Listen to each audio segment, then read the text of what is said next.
এক বুজুর্গ বলছিলেন যে হে আল্লাহর বান্দা, দুনিয়ার যন্ত্রণার পেরেশানির কারণে যদি মানুষ বলে যে যদি মরে যাইতাম ভালো ছিল, মানুষ বলে না এরকম যে এত পেরেশানির চাইতে এত দুঃখের চাইতে মরে গেলে ভালো ছিল।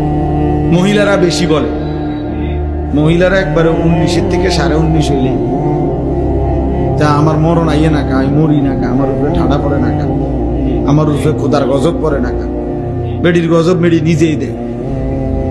মহিলাদের এই বদ অভ্যাস বেশি। হ্যাঁ, মানে মৃত্যু কামনা করে বেশি, বুঝেন নাই, মরণ কামনা করে বেশি।